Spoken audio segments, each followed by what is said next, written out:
নমস্কাৰ এই মোটত আত্মসহায়ক গোটৰ মহিলাসকললৈ দিবলৈ লৈছো ডাঙৰ খবৰ যিসকল আত্মসহায়ক গোটৰ মহিলাসকলে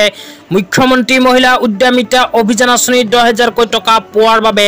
ইতিমধ্যে ফৰ্ম ফিলআপ কৰি জমা দিছে সেইসকল আত্মসহায়ক গোটৰ মহিলাই ভিডিঅ'টোত ক্লিক কৰিছে যদি অনুগ্ৰহ কৰি ভিডিঅ'টো স্কিপ নকৰি প্ৰথমৰ পৰা শেষলৈ চাই থাকিব কিয়নো এইটো ভিডিঅ'ৰ মাজত আত্মসহায়ক গোটৰ মহিলাসকলৰ 10000 কোটি টকা প্ৰদানক লৈ এখন গুৰুত্বপূৰ্ণ খবৰ প্ৰদান কৰিম তো অনুগ্ৰহ কৰি ভিডিঅ'টো স্কিপ নকৰি প্ৰথমৰ পৰা শেষলৈ চাব আৰু মোৰ চেনেলত নতুন হলে এনেকুৱা নতুন ভিডিঅ' সকলোতকৈ আগত পাবলৈ প্লিজ চেনেলটো সাবস্ক্ৰাইব কৰি মোৰ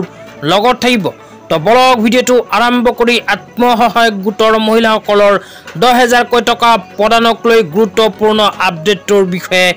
জানি লওক তো যিসকল আত্মসহায়ক গোটৰ মহিলাসকলে মুখ্যমন্ত্ৰী মহিলা উদ্যমিতা অভিযান আঁচনি 10000 কোটি টকা পোৱাৰ বাবে ফৰ্ম ফিলআপ কৰি জমা কৰিছে সেইসকল আত্মসহায়ক গোটৰ মহিলাসকলৰ ভিতৰত এইবোৰ মহিলাই বেংক একাউণ্টত নাপাব 10000 কোটি টকা অসম চৰকাৰে 10000 কোটি টকা প্ৰদানক লৈ কেইখনমান চৰ্ত প্ৰকাশ কৰিছে এই চৰ্তবোৰৰ ভিতৰত যদি যিসকল আত্মসহায়ক গোটৰ মহিলাই অন্তৰ্ভুক্তি হৈ নাথাকিব সেইসকল গোটৰ মহিলাই কিন্তু 10000 কোটি টকা নাপাব তো চৰ্ত কেইখনৰ বিষয়ে আপোনালোকক বিতংভাৱে জনাইছো অনুগ্ৰহ কৰি ভিডিঅ'টো স্কিপ নকৰি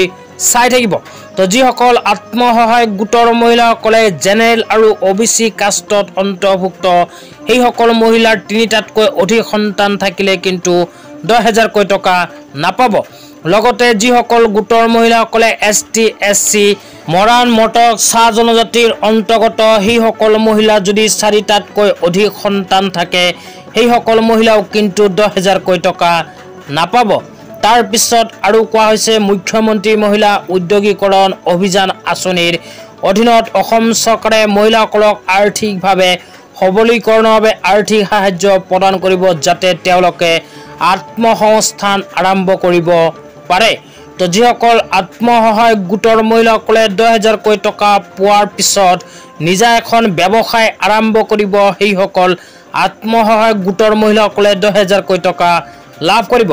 যিসকলৰ কোনো ব্যৱসায়িক পৰিকল্পনা নাই সেইসকলে কিন্তু 10000 কোটি টকা নাপাব তাৰ পিছত আৰু কেইখনমান চৰ্তৰ বিষয়ে আপোনালোকক জনাইছো অনুগ্ৰহ কৰি ভিডিঅ'টো স্কিপ নকৰি চাই থাকিব তো যিসকল মহিলাৰ কন্যা সন্তান আছে সেইসকল মহিলাই নিজৰ কন্যা সন্তানজনীক স্কুলত ভৰ্তি কৰি দিব লাগিব 3 পৰা 14 বছৰ বয়সীয়া কন্যা সন্তানজনীক যদি স্কুলত ভৰ্তি কৰি নিদিয়ে সেই ক্ষেত্ৰতো কিন্তু 10000 কোটি টকা নাপাব আৰু নেক্সট যদি কন্যা সন্তান জন্ম হয় সেই কন্যা সন্তানজনীক স্কুলত ভৰ্তি কৰি দিয়াৰ কাৰণে কিন্তু অংগীকাৰবদ্ধ হ'ব লাগিব ইয়াৰ পিছত আৰু কোৱা হৈছে আত্মসহায়ক গোটৰ মহিলাসকলে অমৃত বৃক্ষ আন্দোলন আঁচনিৰ সময়ত যিখন গছ পুলি ৰোপণ কৰিছিল সেই গছ পুলিখন যদি ভালদৰে চোৱা চিতা কৰা নাই বা গছ পুলিটো যদি মৰিছে সেই গছ পুলিৰ ঠাইত আকৌ নতুনকৈ যদি গছ পুলি ৰোপণ কৰা নাই সেইসকল আত্মসহায়ক গোটৰ মহিলাসকলেও কিন্তু 10000 কোটি টকা নাপাব ইয়াৰ উপৰিও আৰু কোৱা হৈছে যিসকল আত্মসহায়ক গোটৰ মহিলাসকলে বেংক একাউণ্টৰ লগত আধাৰ কাৰ্ড লিংক নকৰিব সেইসকল আত্মসহায়ক গোটৰ মহিলাসকলেও কিন্তু 10000 কোটি টকা বেংক একাউণ্টত লাভ নকৰিব তো আপোনালোকে যদি এতিয়ালৈকে বেংক একাউণ্টৰ লগত আধাৰ কাৰ্ড লিংক কৰা নাই তেন্তে অতি সোনকালে কৰি লওক বেংক একাউণ্টৰ লগত আধাৰ কাৰ্ড লিংক তো আজি ইমানেই ভিডিঅ'টো চাই কেনে পালে নিশ্চয় কমেণ্ট বক্সত কমেণ্ট কৰি জনাই দিব লগতে মোৰ চেনেলত নতুন হলে এনেকুৱা